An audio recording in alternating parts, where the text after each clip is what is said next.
Once, in a quiet town nestled between rolling hills and vast farmland, lived a man named James Carter. He was a hardworking man, known for his kindness and determination, but he and his wife Emily struggled to make ends meet. The weight of financial hardship grew heavier each day, and James knew that if they were to have a better life, he had to make a difficult choice. One evening, he sat with Emily under the old oak tree near their small house. The sun dipped below the horizon, casting a golden glow across the fields.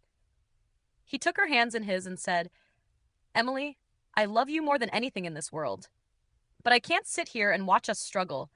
I need to leave and find work in the city. I promise I'll return with enough to give us the life we deserve."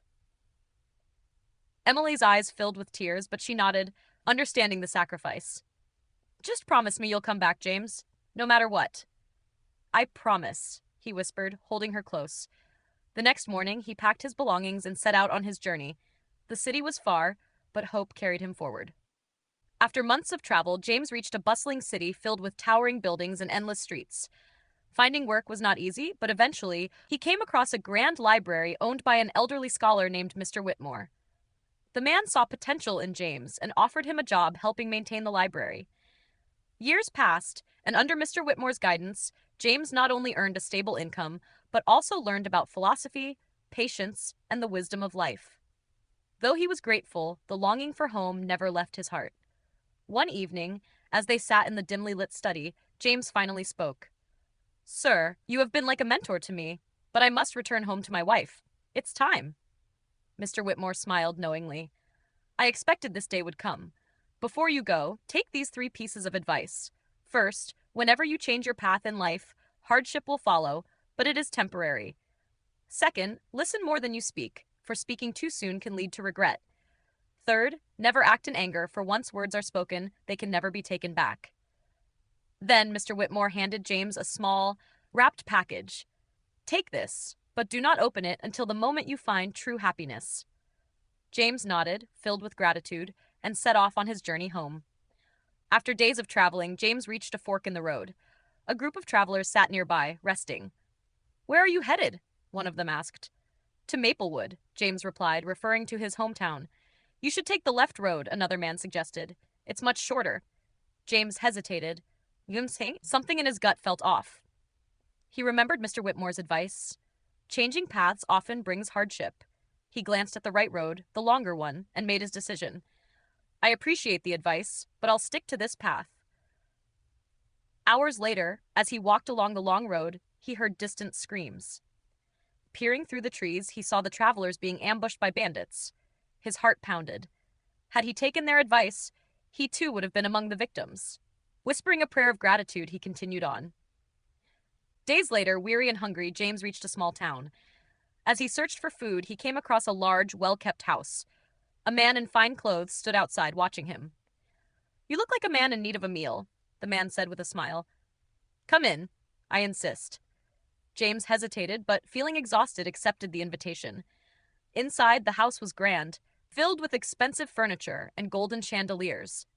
The man led him to a dining table, where a lavish meal was served.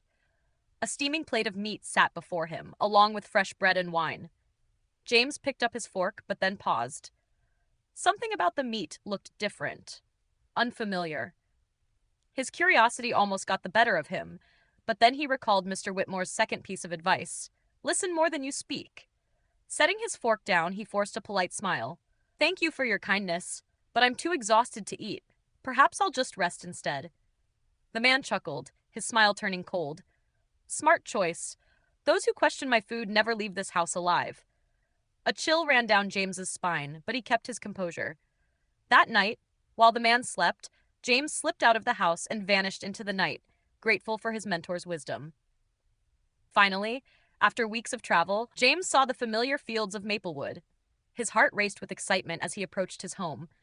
But as he neared the front porch, he froze. Through the window, he saw the dinner table set for 2. Across from Emily's plate was another. Pain and confusion struck him like a thunderbolt. Had Emily moved on? Had she given up on him? His hands clenched into fists as a storm of jealousy and rage took over. Just as he was about to burst in and demand answers, Mr. Whitmore's third piece of advice echoed in his mind. Never act in anger. Taking a deep breath, he stepped back and waited. Moments later, Emily entered the room carrying a pot of tea, followed by a man. She smiled and embraced him warmly. James's blood boiled. But then he listened. "I never thought I'd see you again," Emily said, her voice filled with emotion. "You're the only family I have left." The man smiled. "I promised Mom before she passed that I would find you, and I'm glad I did." James's anger melted into shock.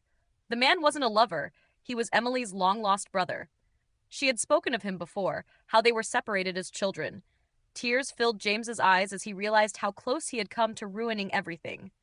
Taking a deep breath, he stepped through the door. Emily turned, gasping at the sight of him. For a moment, she just stared, then tears ran down her cheeks as she ran into his arms. "You came back?" she whispered, holding him tightly.